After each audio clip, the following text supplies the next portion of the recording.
Paramashivoham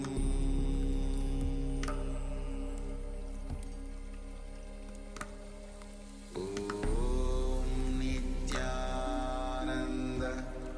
Paramashivoham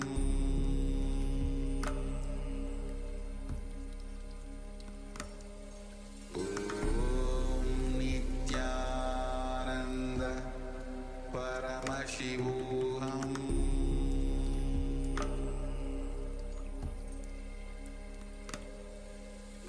Om Nityananda Paramashivoham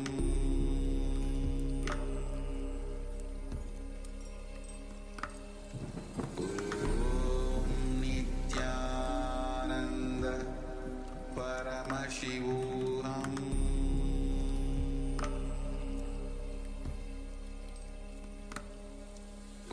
Om Nityananda Paramashivoham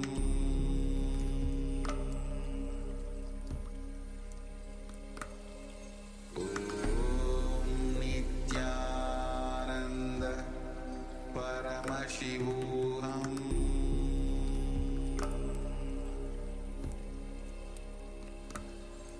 Om Nityananda Paramashivoham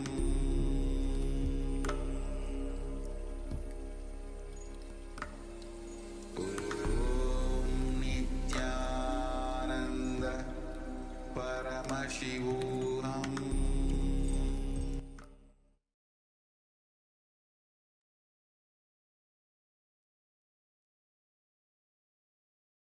Yes, now all the participants can slowly relax from this power manifestation. The Vak Shakti scanning just we went through, and the completion that we completed all our unfulfilled promises will bring a tremendous change in our life. From now onwards, start taking each and every single promise of yours very sincerely and fulfilling it. If you are not able to fulfill it, complete with yourself, telling that I am not able to fulfill this promise I made, and it will become a completion. So we request the participants from now onwards, start following this in your life, and you will see a tremendous change in everything that you do. So now we'll be moving into the next session.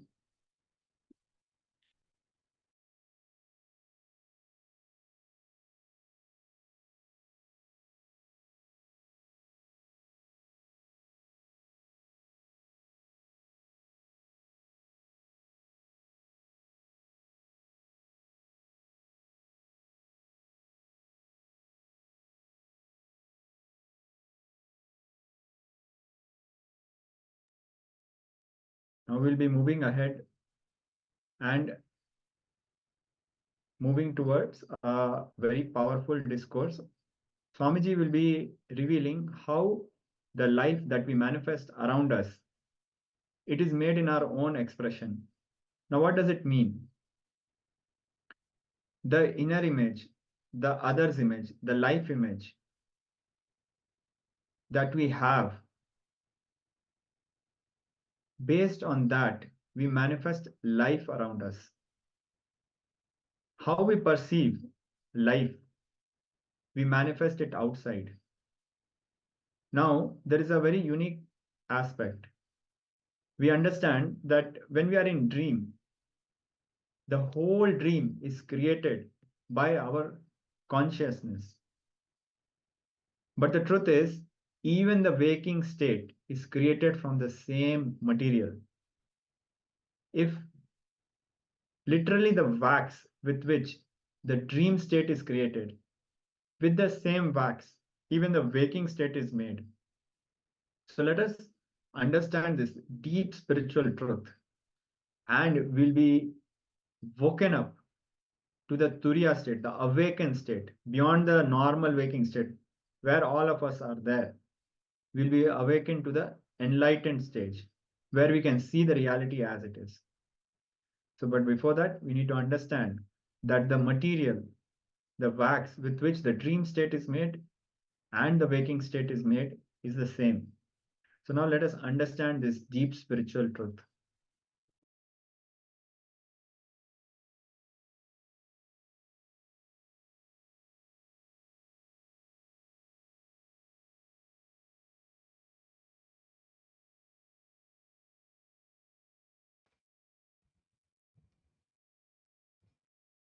Now listen to this thought current. Everything your life is made of is your very expression. Listen, everything your life is made of is your very expression. Experientially playing with them, changing them, altering them, manipulating them is powers, siddhis. Understanding, no need to play with any of this. You are beyond, and going beyond is enlightenment. Listen now. Listen now. Now what I said is pure science. Mahadeva gives a very powerful practical methodology to experientially realize this statement. The statement which I uttered now is a sutra, pure science. Whatever you see in your life, including the walls of this hall and me sitting in front of you, this throne, your chair, the people sitting around you, everything is made of a material which is from inside you. You can alter, manipulate, extend, reduce, change everything as you want. Please understand. Everything is made out of a stuff which comes from your very self.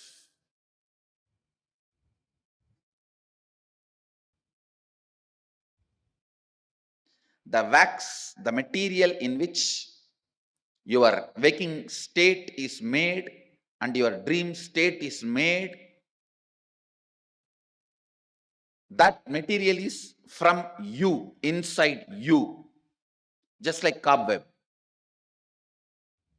It's from you, the material is manifested. Listen. Listen. How this can become our realization? How this can become our realization? This thought current now which I said is a pure science. Now Mahadeva comes next to applied science. How to make that into reality for you and how to use that in your day-to-day life. It's a very beautiful revelation. Listen. Mahadeva says,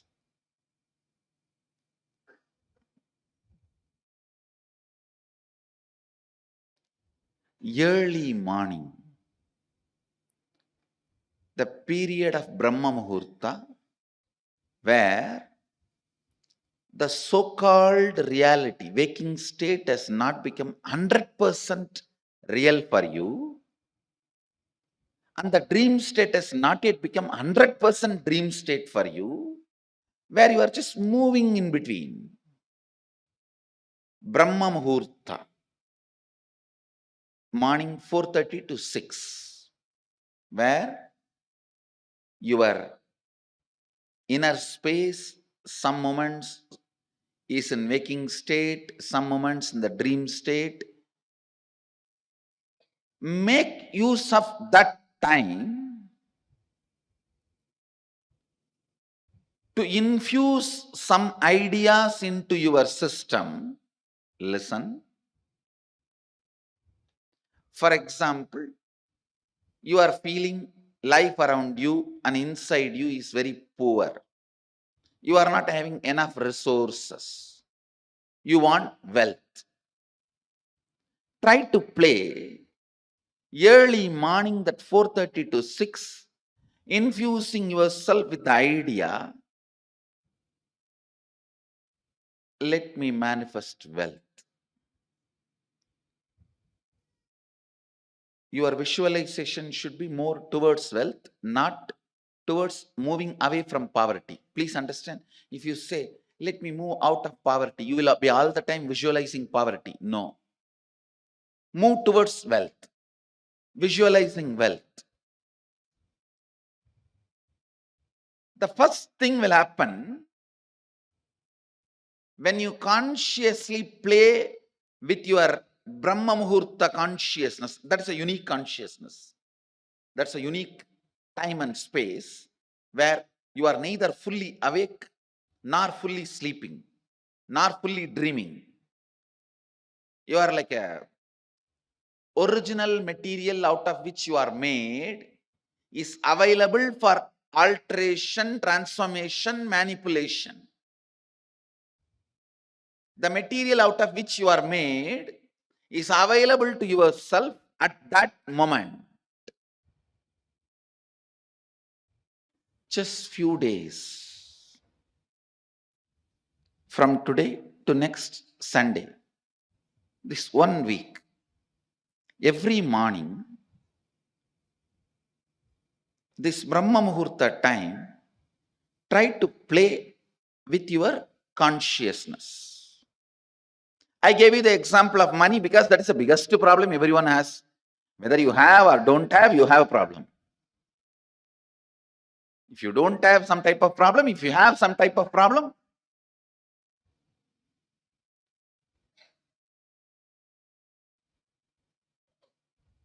you can work on even your health. You can work on your relationships.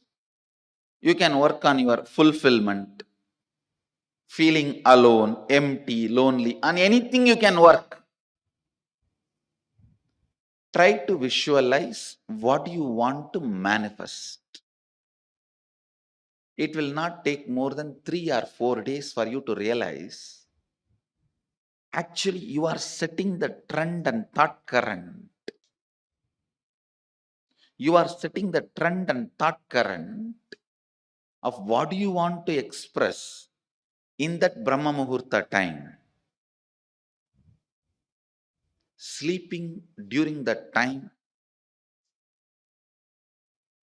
means wasting your life. Do not entertain. Please listen.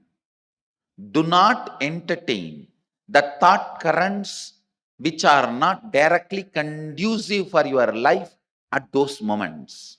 Because whatever you entertain during that time will become part of you. Now play with this thought current, this Kundalini thought current. The first realization you will have is your whole life is not solid as you think. It is just liquid or semi-solid. It is liquid or semi-solid. You can manipulate it. You can manifest it. You can play around with it. Understand? Now, unfortunately, you guys have already frozen. See, after 6, you get frozen. Now, anything I tell, it takes time for it, that thought current to reach your being. But at that moment of Brahma Muhurta, anything you try to infuse into you, very easily it goes, just like a needle moves into the banana.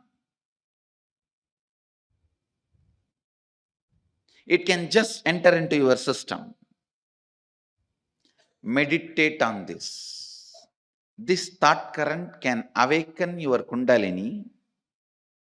Kundalini awakening means understanding you and the stuff out of which your life is made is ultimately from you.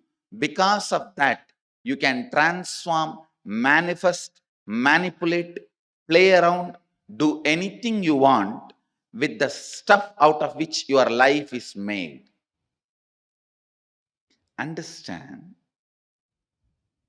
when you work on this thought current of everything you manifest is you,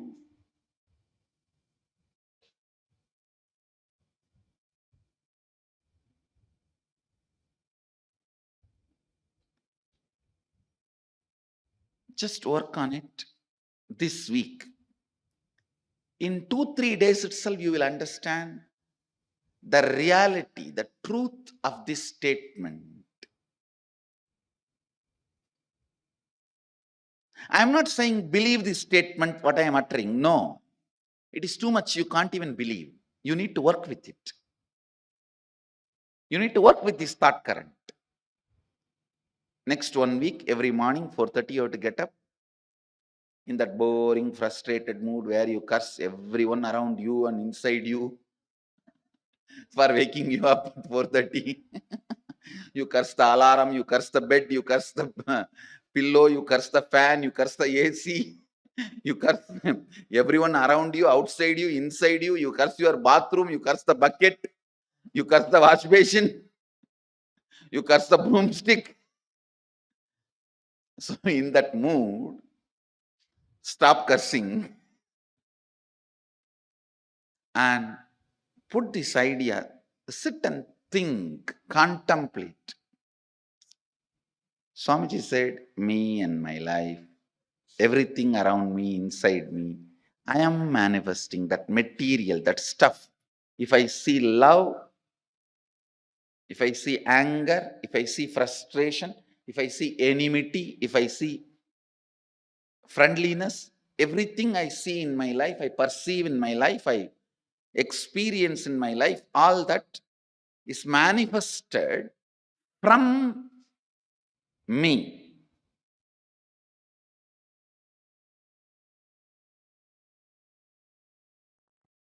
So I will enter into the second and third verse of Jnana Paddhati. Tatsarvam gatayishyami yoga yuktya shrunupriye yatsvarupam nijam suddham vyapakam sarvatomukam sarvabhudantaravastam sarvapranishu jivanam yoga gamyam durasadam dushprabam hridadambihi. Mahadeva Paramashiva is saying in the second verse, Yat Swarupam Nijam Suddham. My state is real and pure. Listen.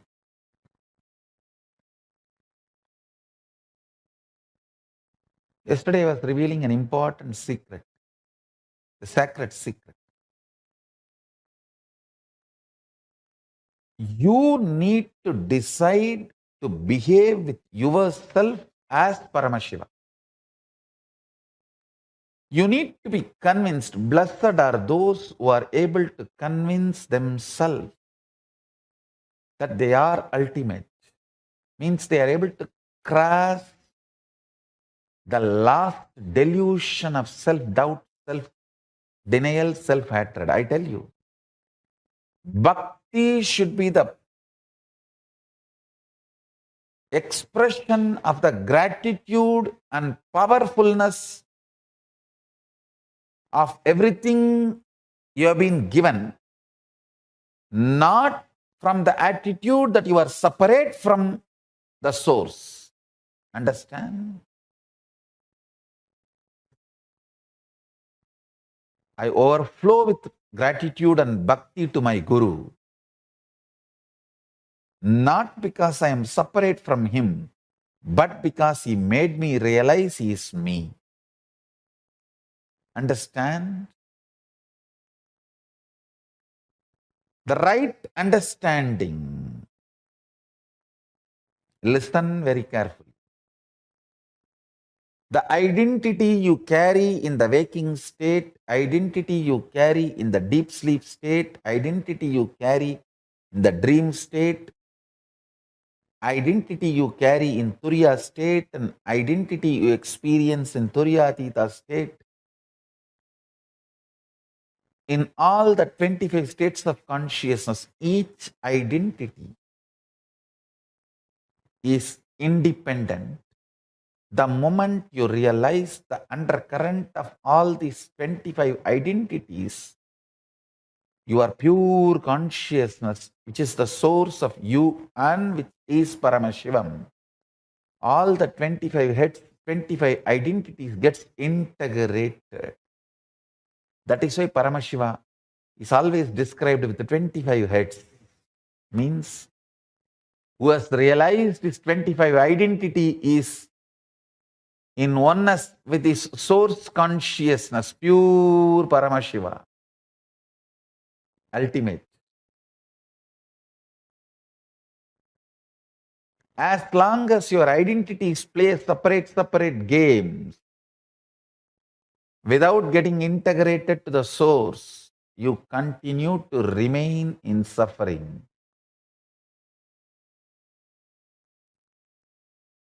When you are ready to cross your self-doubt, understand, courage to cross the self-doubt, self-denial, self-hatred is tapas, vairagya.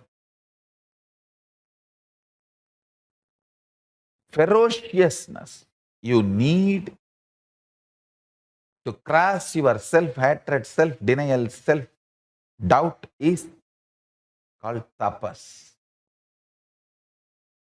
It can be psychological ferociousness, it can be physical ferociousness, it can be ferociousness to detoxify your system, ferociousness to break from patterns, ferociousness to break from addictions, ferociousness to manifest the higher understandings, ferociousness to live the higher understandings. It can be anything. Understand? The ferociousness to cross the self-doubt, self-hatred, self-denial, to reach you are one with Paramashiva is tapas. Blessed are those who decide they are one with Paramashiva, who cognize they are one with Paramashiva, because other than him, nothing else can exist. If something else can exist other than him, then he cannot exist. He is the only Purusha. There cannot be anything other than oneness. That is why it is oneness. So if you feel you exist, you are only Paramashiva. You exist only as Paramashiva. Any other identity you assume is assumption. Understand? Nothing else can exist. Nothing else exists. Demand everything to be Paramashiva. I tell you, that is what is manifesting the state of Paramashiva. Deciding, declaring yourself as Paramashiva to yourself,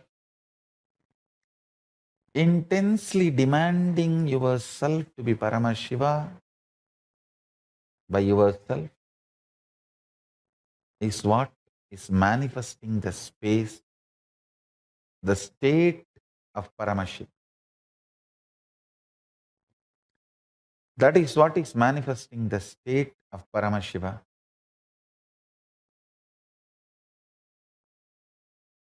I really want all the Paramashivoham participants to start practicing. Declare yourself as Paramashiva to yourself and demand yourself to be Paramashiva. Talk to yourself as you are Paramashiva. Think yourself as Paramashiva. behave with yourself as Paramashiva. Start from today. I bless you all to achieve success.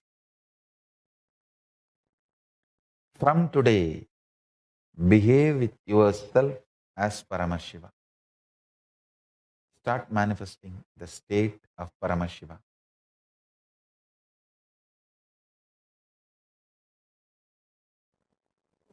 Paramashiva moves this whole universe without thoughts, being in the state of Paramashanta Swarupa. That shows thoughts are not needed to run your existence as Paramashiva manifested it.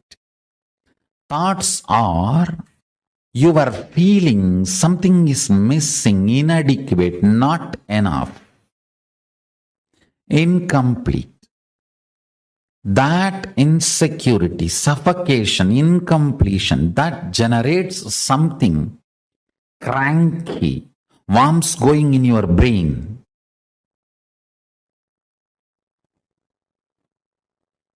Parasites running in your intestine. That crankiness,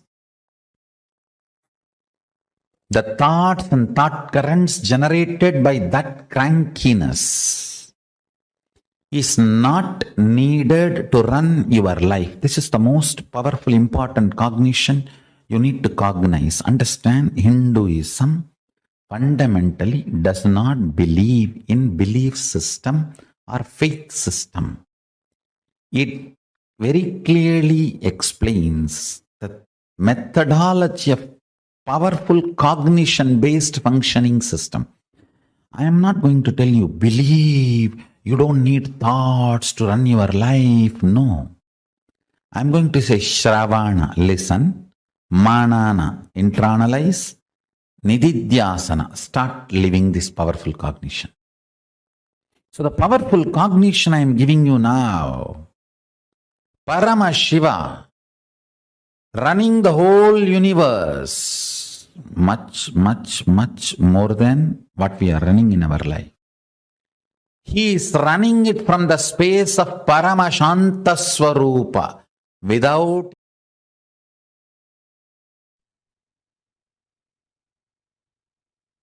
We complete with all the participants for pausing this powerful discourse, this powerful revelation in between.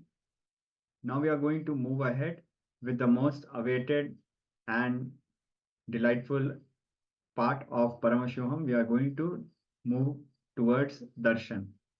So we request all the participants to come to the space of listening, gratitude, and devotion. We will now be transitioning to darshan of the Supreme Pontiff of Hinduism.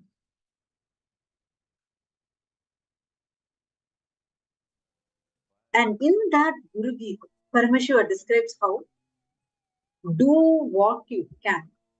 If you have assumed a human birth especially, it is extremely sacred.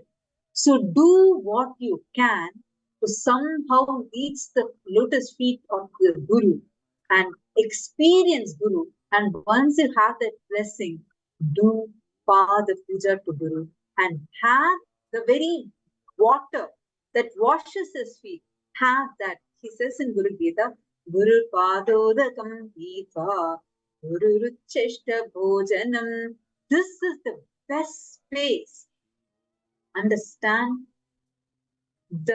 for every single one of you that are here, we have a beautiful opportunity, a boon where you can directly connect to Swamiji and offer your gratitude. Flower in that gratitude space by offering the Pratyaksha Pada Puja at the divine lotus feet of Swamiji. See, today all of us learned about relationships. We learned about how to have fulfilling relationships, and we learned so many different aspects. Ultimately, the best relationship you can have in your life is Guru. And that is one relationship that gives you eternal fulfillment.